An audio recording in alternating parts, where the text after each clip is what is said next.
ভাষা আন্দোলনে অংশগ্রহণকারী ছাত্র নেতৃত্ব কখনই আপনার সরকার পরিচালনায় আপনার অংশীজন হন নাই।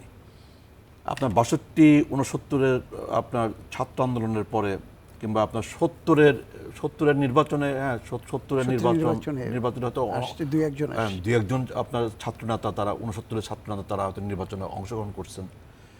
৭১-এর মুক্তিযুদ্ধের পরেও আপনার ৭৩-এর যে নির্বাচন অনুষ্ঠিত হয়েছে, সেই ৭৩-এর নির্বাচনে ৭১-এর মুক্তিযোদ্ধা ছাত্রনেতাদেরকে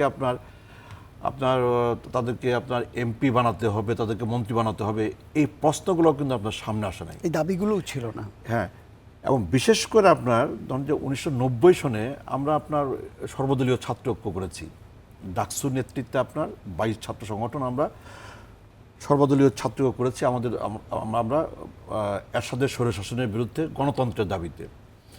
এবং আমাদের আপনার ধারাবাহিক কর্মসূচির মধ্য দিয়ে আপনার ১৯৯০-এর ৪ঠা ডিসেম্বরে ঐতিহাসিক ছাত্র গণ অভ্যুত্থান সংগঠিত হয় এবং ছাত্র গণ অভ্যুত্থানের পরে আপনার ৬ই ডিসেম্বরে আপনার বিচারপতি শাহাবুদ্দিনের নেতৃত্বে আপনার তত্ত্বাবধায়ক সরকার গঠিত হয় এবং দেশ আপনার নির্বাচনের দিকে যায় আর কি। এবং নির্বাচনের মধ্য দিয়ে আপনার গণতন্ত্র পুনরুদ্ধার, নির্বাচনের মধ্য দিয়ে আপনার বিএনপির নেতৃত্বে নির্বাচিত একটা গণতান্ত্রিক সরকার কায়েম হয় আর কি।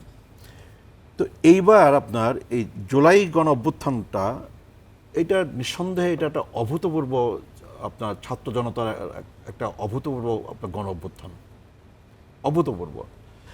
এটা আপনার একজন সাবেক আপনার ছাত্র রাজনীতি একজন সাবেক আপনার সংগঠক হিসাবে কি নেতা হিসাবে এটা আমি স্বীকার করবই যে অতীতের সকল আন্দোলনকে ৫২-এর আন্দোলন, ৬২-এর আন্দোলন, ৬৯-এর আন্দোলন, আমাদের ৯০-এর আন্দোলনটাকে এটাকে ছাপিয়ে গেছে আর কি। এবারের আন্দোলনের যে ব্যাপকতা এবং এবারের আন্দোলনের যে আপনার যেই প্রাণহানি, আপনার ধরেন আপনার সরকারি হিসেবে প্রায় ১৪০০, মারা গিয়েছিলেন ৬৯-এ আপনার আসাদ মতিউর, তাই না? তো ৫২ সনে হাতে গোনা কয়েকজন, সালাম, রফিক, বরকত, জব্বার, এরা কয়েকজন। আপনার ৯০ আপনার ইভেন এরশাদ বিরোধী যে আন্দোলনটা আমরা করছি, ধরুন ৮২-র ২৪শে মার্চ এরশাদ আপনার সামরিক শাসন জারি করে ক্ষমতা দখল করছে এবং ওই ৮২-র ২৪শে মার্চ রাত থেকে কিন্তু আপনার এরশাদের বিরুদ্ধে সামরিক শাসন মানি না, গণতন্ত্র চাই, স্বৈর শাসন মানি না, গণতন্ত্র চাই, এই দাবিতে কিন্তু ৯ বছর ধরে কিন্তু আপনার টানা আন্দোলন কিন্তু আপনার পরিচালিত হয়েছে। কিন্তু এই ৯ বছরে কিন্তু সর্বসাকুল্যে আপনার ১০০ জন মারা যায় নাই, ১০০ জন শহীদের মৃত্যুবরণ করেন নাই। কিন্তু এইবার আপনার জুলাই আগস্ট মাসে এই ৩৬ দিনে তো আপনার সরকারি হিসেবে শহীদের সংখ্যা তো আপনার ১৪০০-১৫০০ এবং আপনার অন্ধত্ব বরণ করছে, পঙ্গুত্ব বরণ করছে, সব আহত হয়েছে, এখনো চিকিৎসাধীন আছে মানে ২০, ২৫, ৩০ হাজার। ফলে আপনার এই আন্দোলনের পরে প্রত্যেকটা আন্দোলনের পরেই কিন্তু আপনার কতগুলো প্রত্যাশা তৈরি হয় আর কি, কতগুলো আশাবাদ তৈরি হয়, কতগুলো আপনার স্বপ্ন তৈরি হয় আর কি। তো আমরাও খুব আশা করেছিলাম যে হ্যাঁ, যে এবার জুলাই আগস্ট মাসে যে ঐতিহাসিক যে আপনার ছাত্র জনতার যে অভ্যুত্থান সংগঠিত হলো, এই অভ্যুত্থানের পরে আমরা খুব আশা